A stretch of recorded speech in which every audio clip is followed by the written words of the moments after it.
Announced today by the Boone County prosecutor in the death of a woman in Whitestown who went to the wrong address as part of her job cleaning houses. This is a major story that you at home have had a lot of interest in. Right now, that homeowner, Curt Andersen, is in the Boone County jail facing a charge of voluntary manslaughter.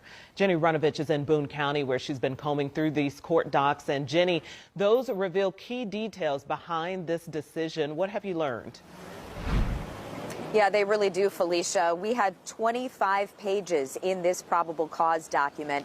And really what's most striking and maybe what goes to the heart of the prosecutor's decision today is how it talks about Andersen grabbing for a gun quickly and then making that decision to fire through a front door that was both locked and deadbolted. Now, according to the probable cause, Andersen also admitted to police he never announced himself or tried to even talk to the people on the other side of the door before firing that shot. Immediately afraid, assuming a break-in, according to court documents, grabbing his gun and shooting. That's why the prosecutor says after reviewing the evidence, the standard ground law just doesn't fit Andersen's actions that day. Court documents describe how Maria Florinda Rios Perez and her husband went to the address they were given by their boss to clean a home. Well, it turned out to be the wrong address. They tried the keys in the door around 7 a.m. and that noise is what woke up Andersen and his wife inside. He told investigators he's a night owl, heard a commotion, grabbed his glasses and went to the stairs where he saw two people through the window and thought, it's a break-in. The probable cause saying he then grabbed his Glock and loaded it. He also told police he'd been a gun owner since 2023, but he'd never fired his own gun, even at a range. Hadn't fired a gun at all since he worked for the Navy as a psychiatric nurse. Andersen and his wife told police he was terrified, in a state of panic.